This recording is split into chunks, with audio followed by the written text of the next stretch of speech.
On the first day, I headed to the exhibitionist hall, and I was immediately drawn to the most colourful exhibition there, which, lo and behold, I was not surprised to learn that it was created by Amy Walduck.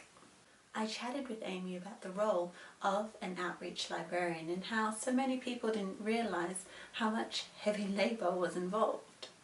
Which got me thinking, within librarianship we are so siloed in our own sectors that it can be difficult to learn what a school librarian does and how it differs or is the same from a health librarian, law librarian or any other librarian.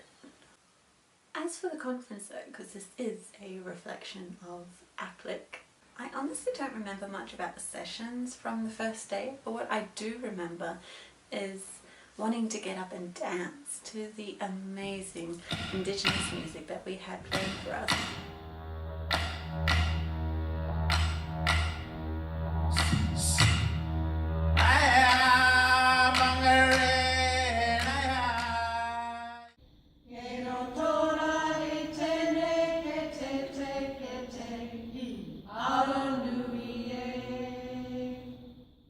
I'm also slightly sick of the lovey-dovey, yay, librarian keynotes. I don't need a keynote to tell me that I am doing great things within my chosen profession. I would prefer keynotes who force me to look critically at my library practice or completely turn my world around and inspire me to look at my profession in a completely new way. So yeah, not so impressed about the lovey-dovey stuff. But what I do remember clearly from the first day is our last keynote from the director of the Fijian National Archives, whose name I am not going to mangle because I am hopeless at pronunciation and names.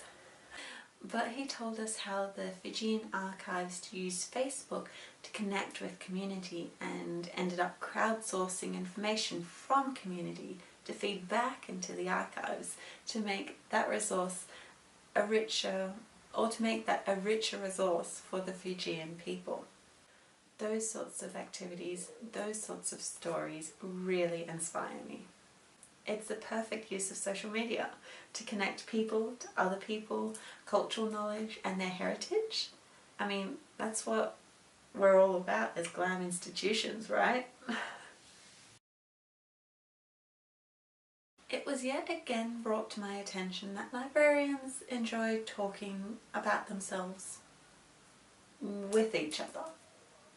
I don't think I've ever met a profession that's so obsessed with its self-image as librarians can be. And while obsessing over our image, we divide ourselves within the sector.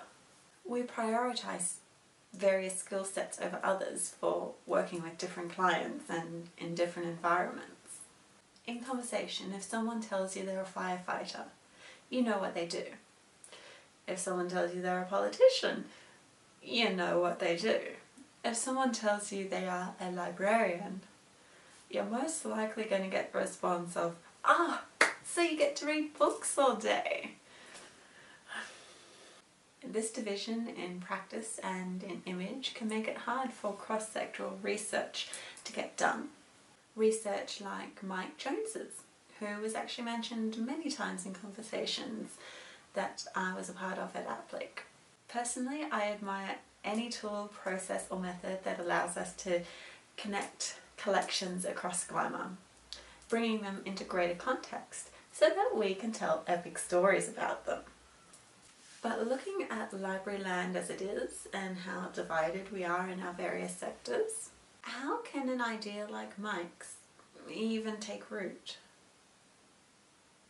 And with the theme of the conference dinner being Wanderlust, I expected I would have the joy of hearing even more international music while I was there. I was disappointed, which got me thinking at APLIC, we didn't really have a chance to celebrate culture.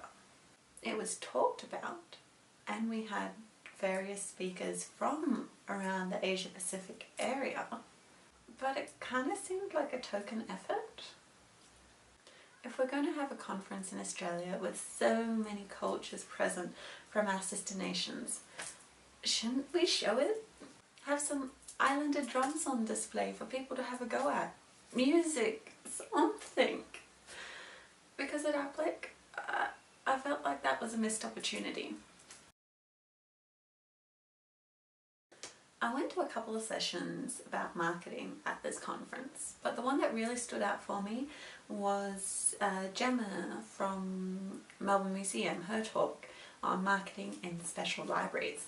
There wasn't a focus on analysing analytics to find your best target market, but a reminder that good marketing comes back to communication and connection. Gemma told us that, as most special libraries do, they have a ready-made target audience, the staff at their organisation. So to achieve engagement, they personally deliver books that have been placed on hold to researchers in their space, which makes for the perfect opportunity to be seen and to have engaging conversations with clients. You just can't go past good old, well-delivered customer service when it comes to marketing. I found many parallels to my own thinking in Gemma's talk. Marketing isn't just about a SWOT analysis, strategic marketing plans, mission statement, or knowing all the social media inside out. Though those skills are important, it's about connecting, and people tend to lose sight of that in all the marketing buzzwords. It's using your voice to tell the stories of your community. So what did I get out of APLIC? Not much in the presentations. I think it was the combination of going to presentations that had topics that I already knew a lot about, and so I didn't learn anything new. And then also going to presentations where I knew nothing about the topic and therefore not understanding anything that was said. I found though I got more out of the things that popped up around APLIC, like the Cats of APLIC, APLIC Fashions, and the Turban and Duck meetup, and the networking. Yes, the networking. I received so many ideas and heard about so many new things going on outside of Australia from the networking I did. And by the way, kudos to all the first timers at APLIC. You guys were totally getting out there. I met librarians and information management professionals from Fiji, Papua New Guinea, New Zealand, Singapore, Canberra, Sydney, and Western Australia. So I did a bit of research. For me to visit these places, to meet the people that I met at APLIC, it would cost me over $3,000, just in flights. To attend APLIC, it cost me $790. It cost me $280 in flights, and it cost me nothing in accommodation because I stayed with Grandma. Thank you, Grandma! So dollar-wise, we can argue that APLIC was value for money.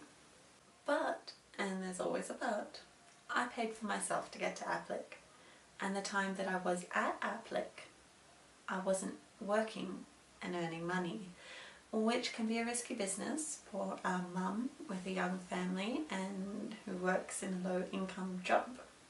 And the fact that I could attend a one-day conference in Melbourne for $20 and be exposed to the same sorts of conversations, maybe not meet the same people, but the same type of conversations at least. I'm having a hard time convincing myself to go to any other big ALIA conferences in the near future, which is a real pity, because I know there are many student and new graduate librarians who are in the same type of situation as me.